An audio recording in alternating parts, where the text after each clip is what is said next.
Hello అండి, బాగున్నారా? ఈరోజు ఒక థాయ్ డిష్ని చూస్ చేసుకుందాం. థాయ్ డిష్ అంటే ఏంటనుకుంటున్నారు? థాయ్ బేసిల్ ఫ్రైడ్ రైస్ అనమాట. So Thai basil fried rice కోసము ఇప్పుడు ఒక చాపర్లో ఒక హ్యాండ్ఫుల్ ఆఫ్ గార్లిక్ని, వెల్లుల్లిని, అలాగే మన స్పైస్కి సరిపడనంత పచ్చిమిరపకాయలని కూడా వేసుకుని చాపర్లో సన్నగా చాప్ చేసి పక్కన పెట్టుకున్నాను. ఇప్పుడు ఒక వాక్ తీసుకుని అందులో నేను ఒక 2 టేబుల్ స్పూన్స్ ఆఫ్ నువ్వుల నూనె వేసుకున్నాను అనమాట. సో మీరు ఏదన్నా ఆయిల్ వేసుకోవచ్చు. నేనైతే నువ్వుల నూనె వేసుకున్నాను. నువ్వుల నూనె వల్ల మనకి ఈ థాయ్ రైసెస్ కానీ చైనీస్ రైసెస్ కానీ చాలా టేస్టీగా ఆథెంటిక్ ఫ్లేవర్లో మనకి తెలుస్తుంది.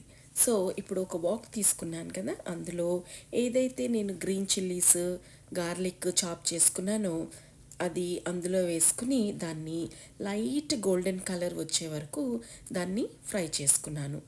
ఈలోగా నేను పక్కన ఒక 2 చికెన్ టెండర్స్ని సన్నగా స్ట్రిప్స్గా నేను తరుక్కుని పక్కన పెట్టుకున్నాను. సో అవి ఇందులో డ్రాప్ చేసుకుని మనము ఈ గ్రీన్ చిల్లీస్, ఈ గార్లిక్ ఆ చికెన్కి అంతా మంచిగా కలిసేటట్టుగా కలిపేసుకోవాలి.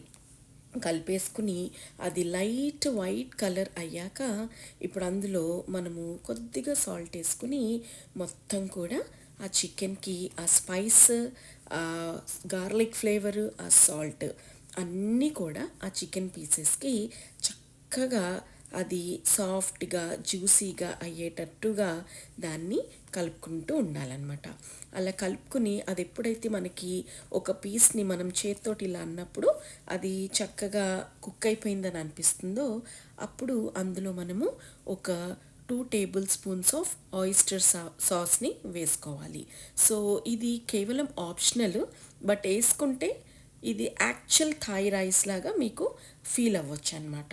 సో ఇది ఒక 2 టేబుల్ స్పూన్స్ ఆయిస్టర్ సాస్ని వేసుకుని అలాగే ఒక 2 టేబుల్ స్పూన్స్ ఆఫ్ సోయా సాస్ని కూడా వేసుకుని దాన్ని మొత్తం కూడా ఆ చికెన్ పీసెస్కి అదంతా సాసెస్ చక్కగా దానికి అంటేటట్టుగా మిక్స్ మిక్స్ మిక్స్ దీన్ని పైనుంచి కిందికి, కింద నుంచి పైకి చక్కగా టాస్ చేసేసుకోండి.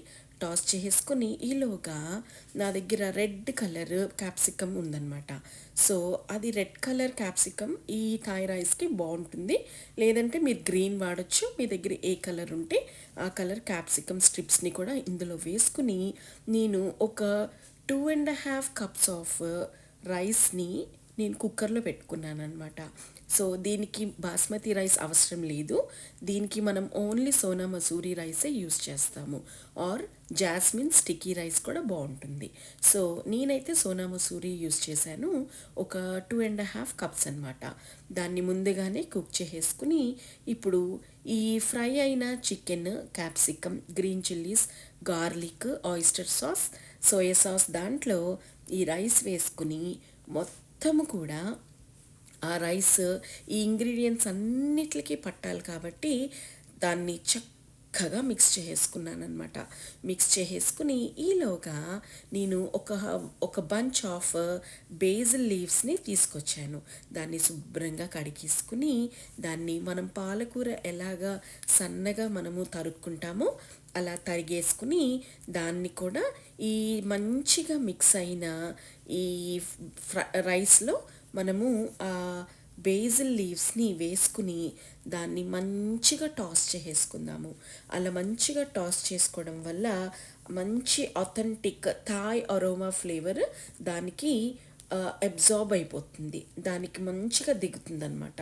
సో ఇది ప్రాపర్గా మనము థాయ్ స్ట్రీట్ ఫుడ్ మనము ఎక్స్పీరియన్స్ అవ్వచ్చు. సో ఇదే ప్రాసెస్లో చేసుకుంటే మీకు చాలా టేస్టీగా యమ్మీగా అనిపిస్తుంది. సో మనము జనరల్గా ఇలాంటి రైసెస్ మనము పెరుగు చట్నీతో కానీ లేదంటే ఆమ్లెట్తో కానీ తింటే అది ఇంకా నెక్స్ట్ లెవెల్ అనుకోండి. ప్లీజ్ ట్రై చేసి ఎలా ఉందో నాకు కమెంట్ సెక్షన్లో చెప్పండి. హోప్ఫుల్లీ మీ అందరికి నచ్చిందనే అనుకుంటున్నాను. Thank you for watching.